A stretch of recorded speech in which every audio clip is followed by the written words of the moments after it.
جم يا عم المصريين وعملوا ابداع حير التاريخ كله، وما زال التاريخ محتار فيه الى هذا العصر.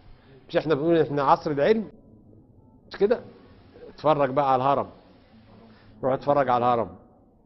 الهرم ده ابداع لم يحفل التاريخ بمثل هذا الابداع بتاع الهرم. حتى في هذا العصر الحديث ما يقدروش يعملوا هرم زيه بهذه الكيفيه اللي معموله. 2 مليون و600 الف حجر، الحجر من 2 طن ونص ل 20 طن. ايه ده؟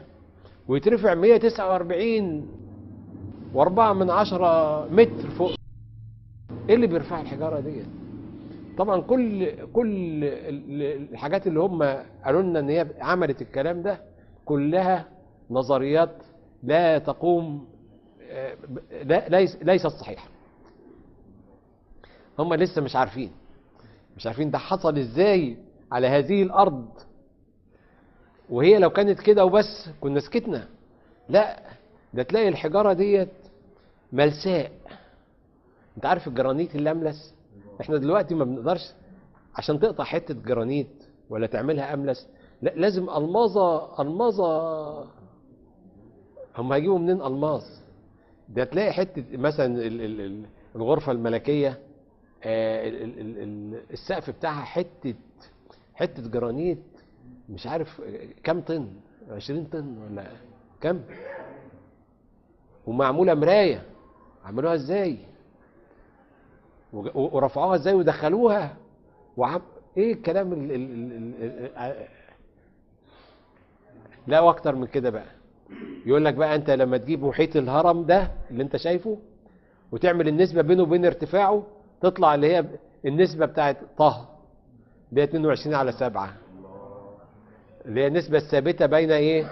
بين محيط الدائره والقطر بتاعها، ولا نص القطر، وبين نص القطر. ومش كده وبس، كل حجر الاهرام كذلك. لما تعمل النسبه بين المحيط تلاقيه 22/7.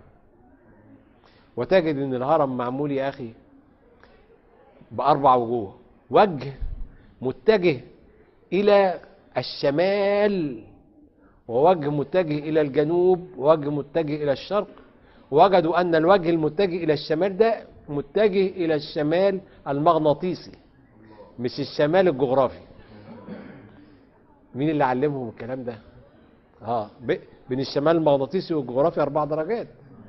هو متجه الى الشمال المغناطيسي، والدهليز باب الدخول متجه الى النجم القطبي. الدهليز بتاع باب الدخول متجه الى الايه؟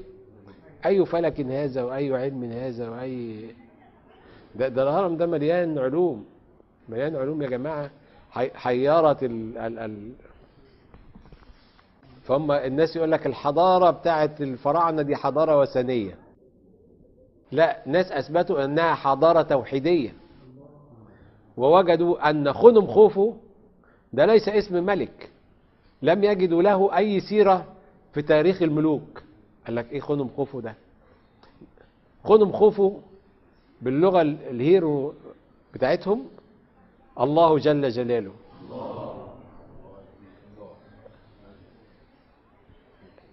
راجعها كده هتلاقي الله جل جلاله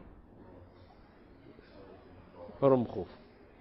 انما لم يوجد ناس تانية بقى اللي هم بقى حطوا تواريخ عشان يثبتوا ان هي وثنيه. يقول لك لا، ده هرم خوفو ده كان ملك. طبعا انتوا عارفين ان التاريخ ده بيكتبوا مين؟ بيكتبوا المنتصرين والغالبين، فبيكتبوه على مزاجهم، واخد بالك؟ انما في ناس تانية كاتبه تاريخ وقالت ما احنا ما لقيناش خوفو ده له اي سيره في اي اسره من الاسر. وهرم خوفو ده يعني الله جل جلاله. ايه رايك بقى؟ فالهرم ده والمسلات، قال لك المسلات دي رموز للتوحيد. الله. والهرم ده ايه؟ هم يقول لك دي مقبره للملك خوفو، واخد بالك؟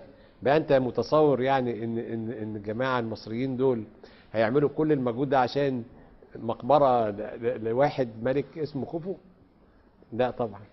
لا، ده الهرم ده هم عملوه عن علم وبعلم ولعلم وقصة كبيرة، مش عشان مقبرة الملك.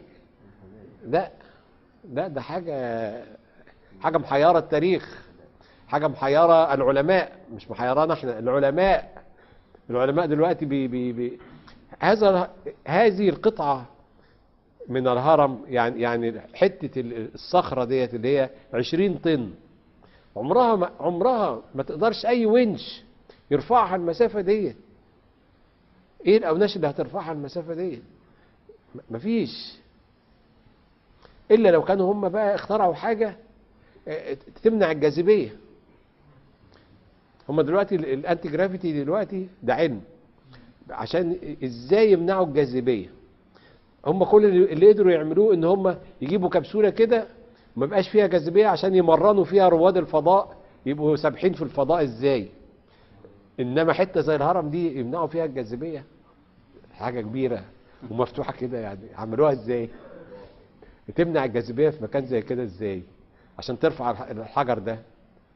مش ممكن ترفع الا اذا كان مفيش جاذبية في الحتة ديت. فدلوقتي بيشتغلوا على العلم دوت، يعني بيحاولوا فيه ينقلوا فيه.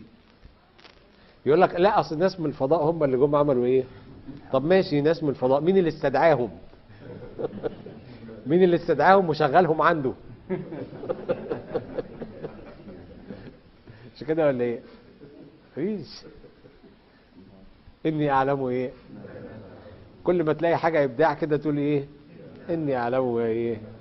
خلاص. بيقول لك هذه علوم لا تكون الا عن نبوه، وولايه ومعرفه لان هم الاولياء هم اللي يقدروا يعملوا بقى الحاجات الخارقه للعاده دي. مش كده ولا ايه؟ يقول له اطلع يا حجر، يطلع. عادي بقى. الله اعلم والله.